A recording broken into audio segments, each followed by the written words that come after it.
Você já deve ter chegado em um ambiente e, sem entender por quê, percebeu olhares atravessados, silêncios desconfortáveis ou até uma certa tensão no ar, como se apenas sua presença provocasse algo incômodo. Talvez você não tenha dito nada ofensivo, talvez tenha apenas sido você mesmo. E ainda assim algo parece desestabilizar os outros. Carl Jung dizia: aquilo que negamos em nós mesmos, acabamos projetando nos outros. A autenticidade verdadeira tem esse estranho efeito colateral. Ela perturba, porque aquele que se mostra como é, sem máscaras, sem personagens sociais, se torna um espelho, e espelhos revelam verdades. O ser humano, em sua maioria, aprendeu a sobreviver escondendo partes de si. Máscaras de simpatia encobrem ressentimentos. Personagens de sucesso abafam inseguranças profundas. Há um teatro silencioso no convívio humano, onde o que importa é parecer, não ser.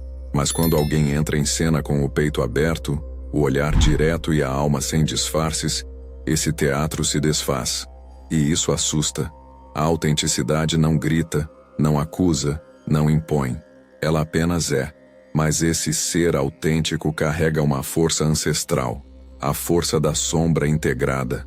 Você, ao se aceitar por completo, luz e escuridão, passa a irradiar uma verdade que desnuda o ambiente. Os que ainda se escondem atrás das próprias ilusões, sentem isso como ameaça, porque sua presença convoca, sua existência lembra aos outros o quanto eles próprios estão desconectados da essência. Por isso, os falsos não suportam estar perto. Não é pessoal. É simbólico. Você ativa no inconsciente deles uma angústia que prefeririam manter enterrada. Ser autêntico é um ato de coragem silenciosa. É caminhar entre espelhos partidos sabendo que a sua integridade pode incomodar, mas também é um farol, porque ao mesmo tempo que assusta, você inspira. Mesmo que muitos ainda não saibam reconhecer, há algo ainda mais desconcertante do que a autenticidade em silêncio. A autenticidade que fala. Quando alguém, com serenidade e presença, diz o que pensa com clareza, sem enfeites nem intenção de agradar, uma reação quase visceral costuma emergir em quem o cerca, porque a verdade, quando pronunciada com consciência, não é apenas uma opinião, é uma revelação. Se no primeiro sinal a simples presença já refletia o que os outros tentam esconder, aqui é a palavra que penetra. A clareza com que você se comunica não permite subterfúgios. Não há espaço para duplas interpretações, meias-verdades ou manipulações disfarçadas de gentileza. E isso é raro. Em um mundo acostumado com discursos ambíguos, sua honestidade soa como um trovão num dia de céu limpo. Carl Jung nos lembra que a sombra, aquilo que mantemos inconsciente por vergonha, medo ou negação, teme a luz. E, cada vez que alguém fala com a alma limpa, com um coração que não quer ferir, mas também não deseja se esconder, essa luz se intensifica. A sombra se encolhe, mas se defende. Às vezes com silêncio, às vezes com críticas, às vezes com afastamento. Você pode perceber isso em situações simples, quando aponta algo desconfortável mas necessário, quando expressa um não com firmeza, ou até quando compartilha uma verdade pessoal que desnuda a própria vulnerabilidade. A clareza assusta, porque é impossível combatê-la com artifícios. Ela corta as camadas de auto-engano, e os que ainda não estão prontos para se ver, reagem. Projetam em você o incômodo que deveriam enfrentar em si. Mas há também um segundo movimento. Em meio aos que se sentem ameaçados, há aqueles que silenciam, não por desprezo, mas por impacto.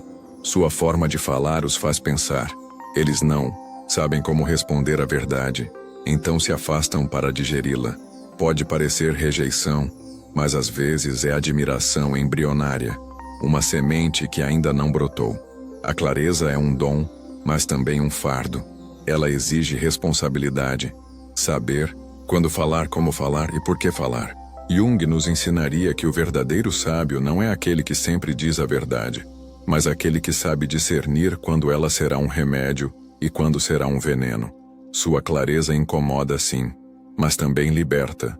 Em um mundo onde muitos vivem presos ao que os outros querem ouvir, ser alguém que fala o que precisa ser dito é um gesto de profundo respeito, porque respeitar não é agradar, é reconhecer a dignidade do outro como alguém capaz de lidar com a realidade.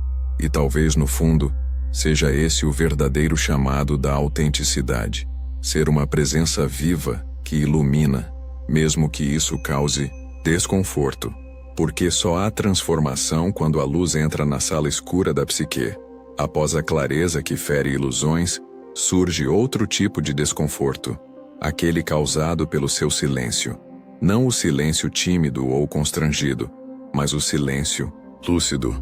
Aquele que escolhe não pactuar com jogos sociais, fofocas, competições de ego e conversas vazias. Quando você recusa se envolver em teatros cotidianos, sua ausência de reação se torna a resposta mais poderosa na sala. Vivemos em um mundo barulhento, onde a fala é muitas vezes usada como escudo ou disfarce, e aqueles que se mantêm em silêncio, que não precisam provar nada, que não reagem a provocações, se tornam presença rara, e por isso, ameaçadora. Carl Jung diria que o inconsciente coletivo se alimenta de padrões repetitivos. Quando alguém rompe esse ciclo, o sistema se desestabiliza. É curioso observar. Enquanto muitos se esforçam para conquistar atenção, você pode apenas observar, escutar, escolher não entrar no jogo.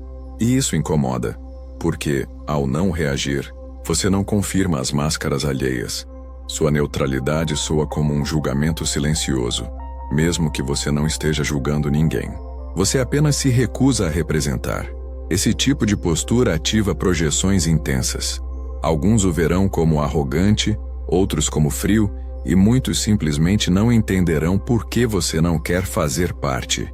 Mas a verdade é simples. Você já entendeu que participar de certos teatros é trair a si mesmo. E essa integridade é rara. Por isso, é temida. Jung nos ensina que o self, o centro da totalidade psíquica, só se revela plenamente quando nos libertamos da persona, o personagem social. Seu silêncio, portanto, é o espaço onde o self começa a respirar. Ele não é ausência de conteúdo, mas presença de consciência. E é por isso que, ao seu redor, os falsos se inquietam, porque você os força, mesmo sem querer, a questionar por que estão falando tanto e dizendo tão pouco.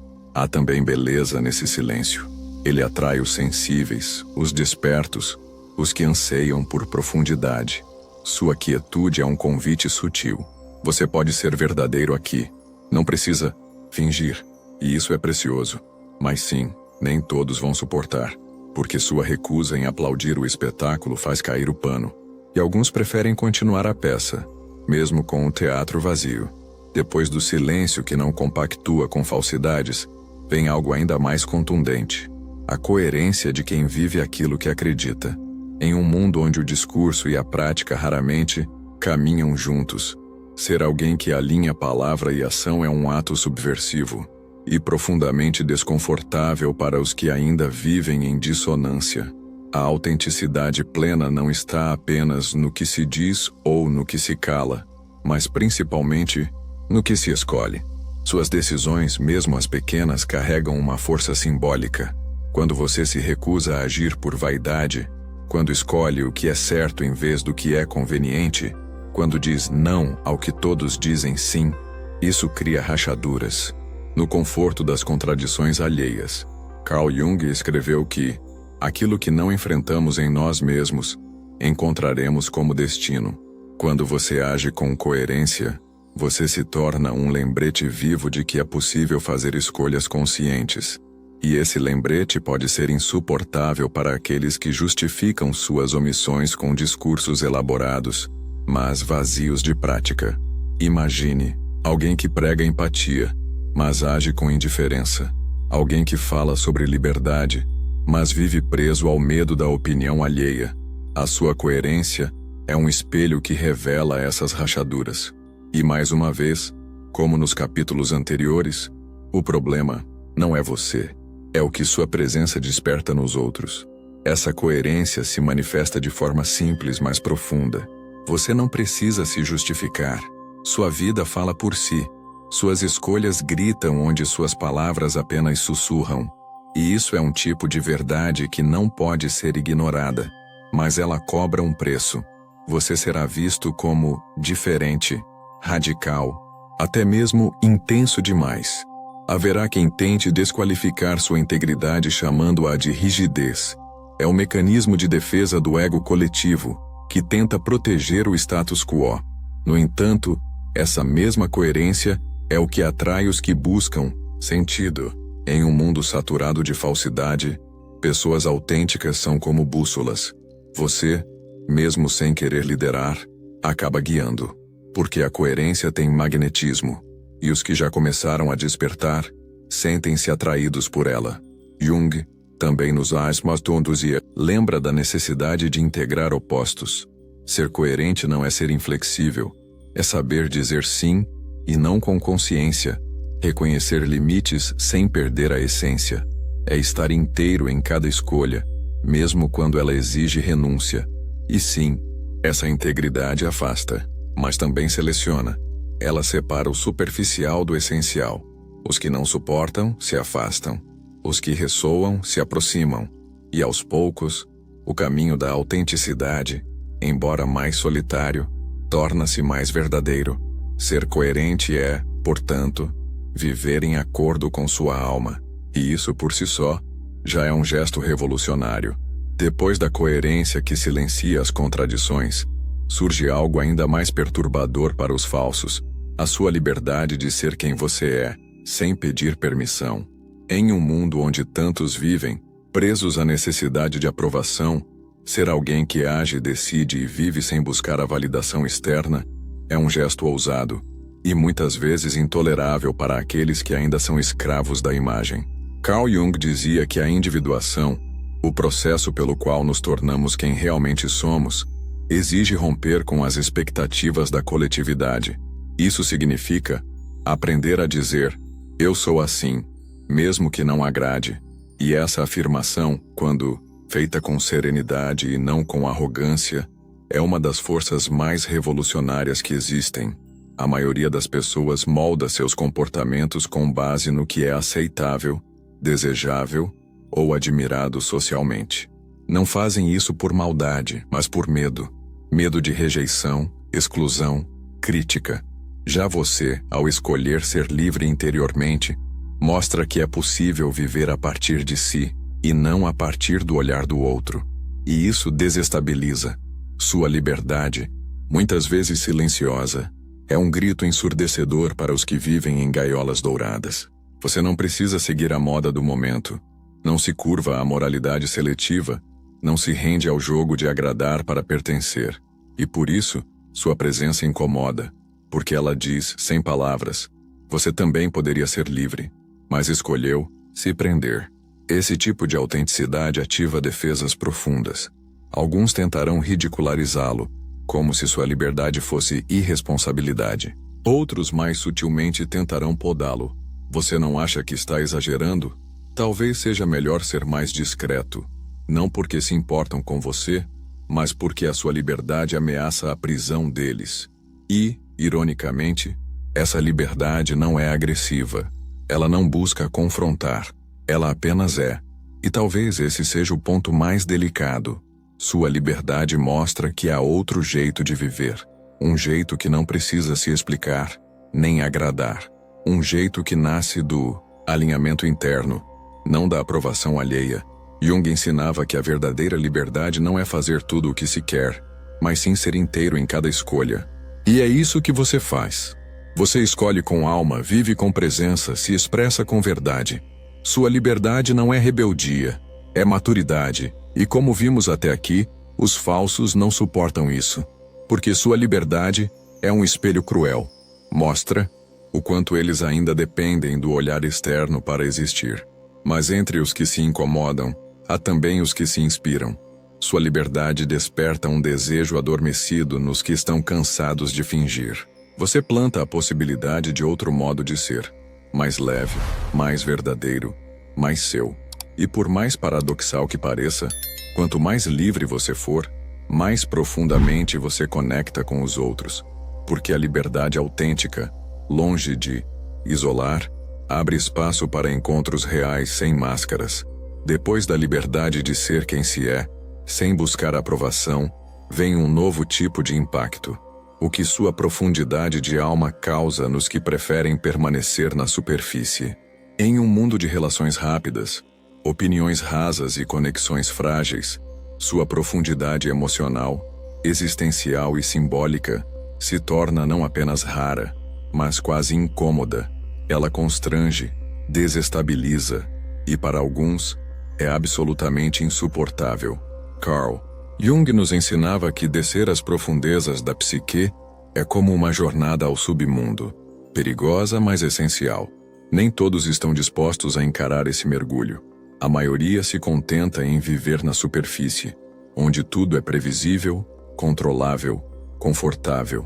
Mas você já viu a própria sombra, já enfrentou medos primitivos, já dançou com a dor, já chorou em silêncio pela verdade que encontrou em si mesmo. E por isso carrega um olhar diferente. Sua presença carrega camadas. E isso é perceptível mesmo sem palavras. Basta você estar ali, escutando com atenção real, sentindo o ambiente com sensibilidade genuína, reagindo com humanidade crua. Isso já é o suficiente para alguns se retraírem, porque sua profundidade lança uma pergunta invisível ao ambiente. Você consegue me encontrar neste nível? E a resposta muitas vezes é o silêncio.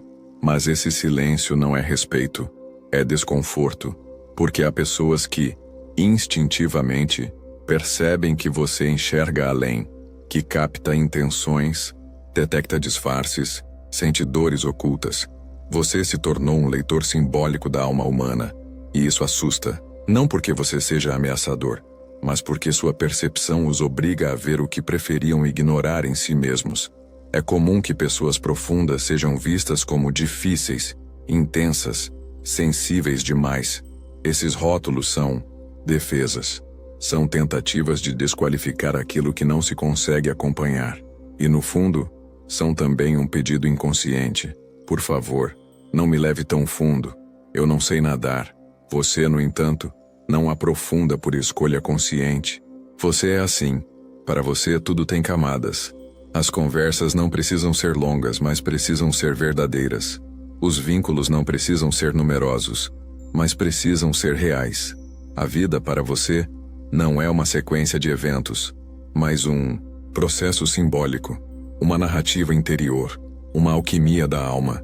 E, por isso, você vê o que os outros não veem. Onde há risos, você pode sentir tristeza oculta. Onde há sucesso aparente, você percebe um vazio não resolvido. Onde há agitação, você detecta fuga. E isso não é julgamento, é percepção. E percepção profunda é uma das forças mais temidas por quem construiu muros em torno do próprio vazio. Jung chamava esse tipo de percepção de função intuitiva, a capacidade de perceber o invisível, de captar o sentido oculto, de decifrar a linguagem simbólica da alma. Quando você manifesta essa função, consciente ou inconscientemente, você toca em aspectos da psique coletiva que estavam adormecidos. E isso causa reações, nem sempre boas. Alguns tentarão neutralizá-lo com humor, outros, com distanciamento. Muitos simplesmente desaparecem. Não sabem explicar, mas sentem que tem algo em você que é demais. E tem razão. Para quem está habituado à superficialidade, a profundidade parece um abismo, porque não sabem que nela existe luz. Mas, entre aqueles que se assustam, há também os que ficam. Os que, mesmo sem entender, sentem alívio, porque sua profundidade os acolhe. Eles sentem que pela primeira vez não precisam fingir, que podem descer também aos poucos ao próprio mundo interior. E então, surgem encontros reais, silêncios significativos, trocas que transformam. Você incomoda os falsos porque sua profundidade denuncia a superficialidade deles, não de forma acusadora, mas inevitável. Ao trazer a alma para a conversa, você revela a ausência de alma nas interações mecânicas. Ao buscar significado, você expõe o vazio do conteúdo descartável. Ao olhar nos olhos, você convoca o outro a existir de verdade. E muitos não estão prontos para isso. Mas tudo bem. Porque a profundidade tem um custo. Exige solidão seletiva, tempo dilatado, maturidade emocional. Não é um caminho de massa, é um caminho de essência. Nesse caminho, cada encontro autêntico é um tesouro. Como Jung nos lembrava, a alma não pensa em termos de certo ou errado, ela pensa em termos de crescimento. E talvez ser profundo seja apenas isso. Uma alma que escolheu crescer, mesmo que isso a faça parecer estranha, intensa ou desconfortável para os outros. Após a intensidade de sua profundidade, há algo ainda mais desafiador para os que vivem sob máscaras emocionais: sua integridade afetiva.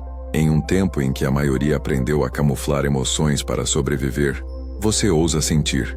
E não apenas sentir, você ousa mostrar o que sente com verdade.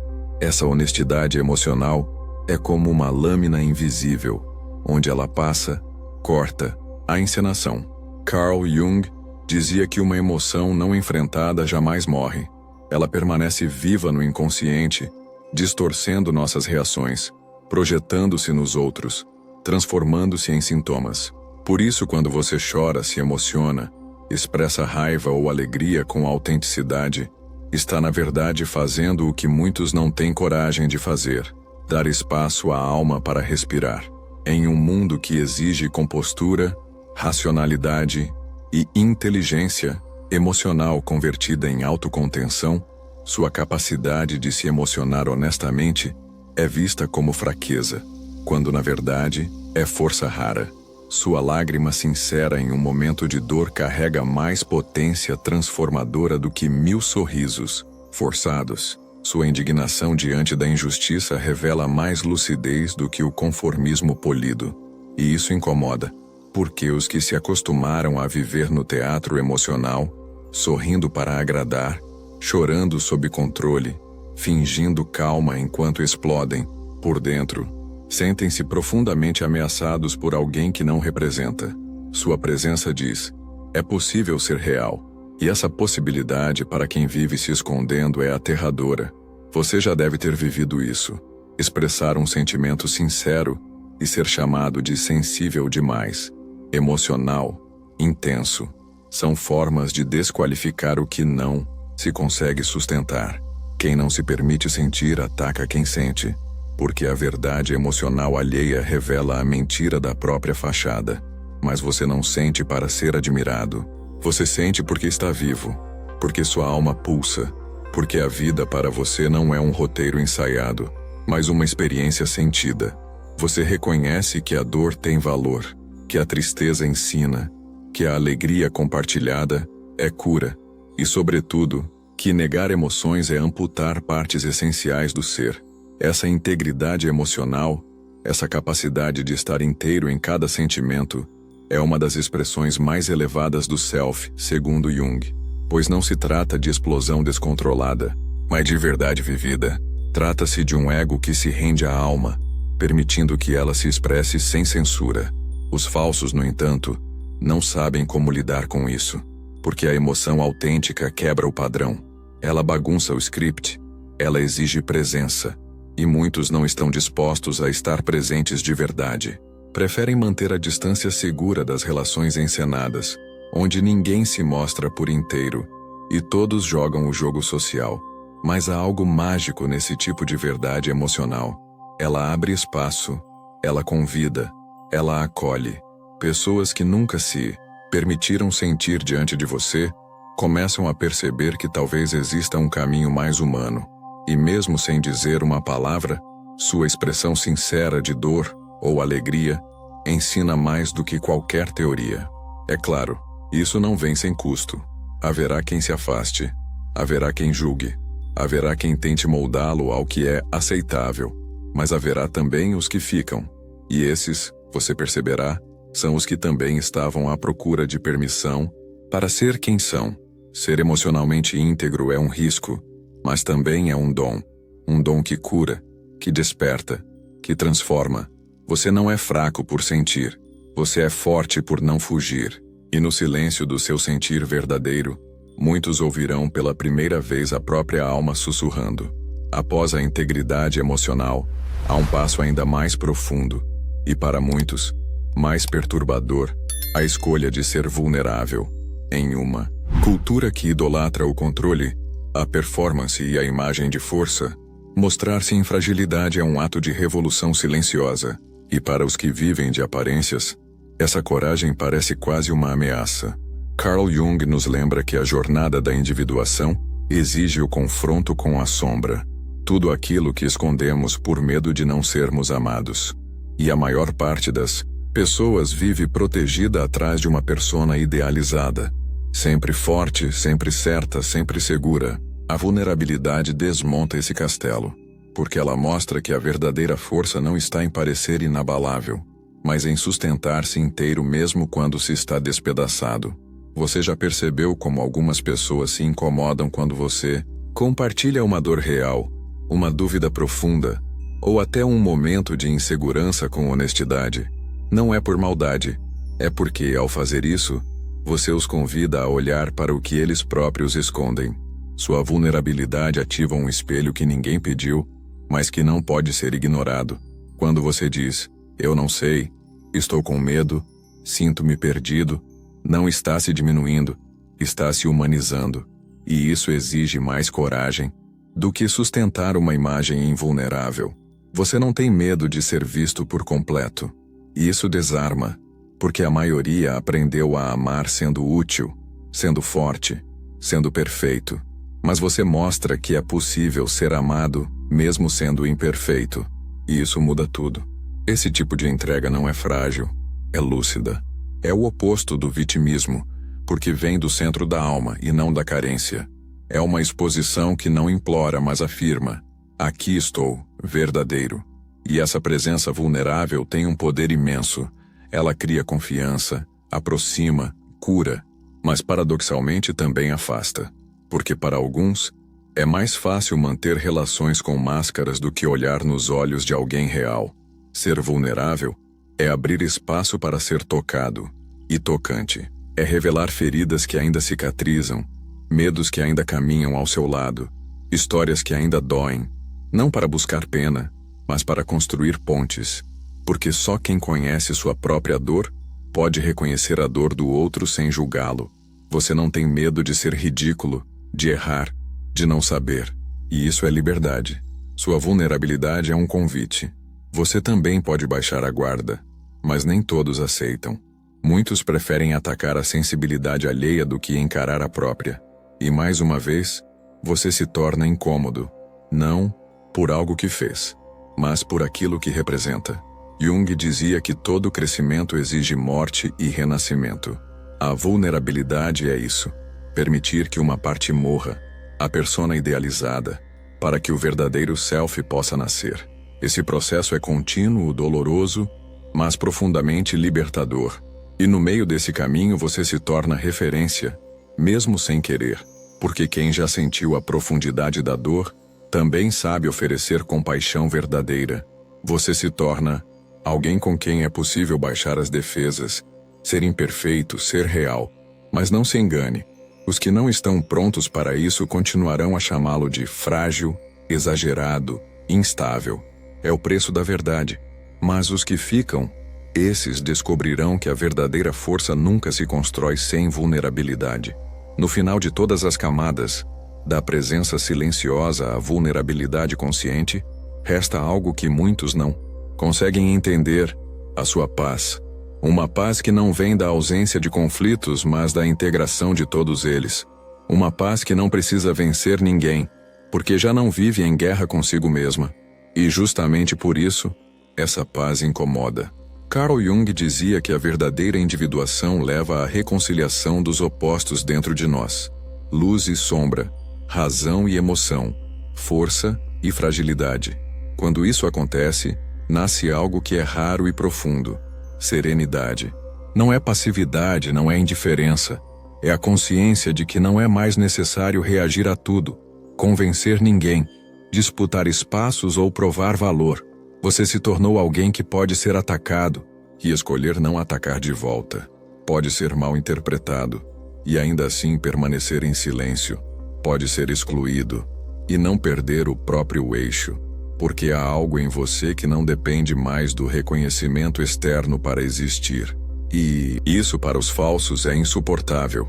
Eles esperam a guerra, esperam o drama, o confronto, a reação, mas o que encontram é sua calma. Sua resposta é a ausência de resposta. Sua vitória é não precisar vencer. Isso desarma. E quando alguém se recusa a jogar o jogo do ego, o ego do outro enlouquece. Sua paz interior não significa que você não sinta. Você sente tudo, mas não é mais escravo do que sente. Já caminhou pelo fogo da dor, pelo peso do julgamento, pela solidão de ser verdadeiro em um mundo de máscaras.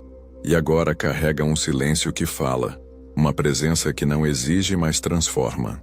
Essa paz é o último sinal de sua autenticidade. O ponto em que você percebe que não há mais necessidade de lutar por um lugar no mundo, porque já encontrou um lugar dentro de si, e esse lugar é sagrado. Não precisa ser defendido com gritos nem provado com argumentos. Ele simplesmente é. E então, enquanto muitos se engalfinham por status, atenção e controle, você segue em outra frequência.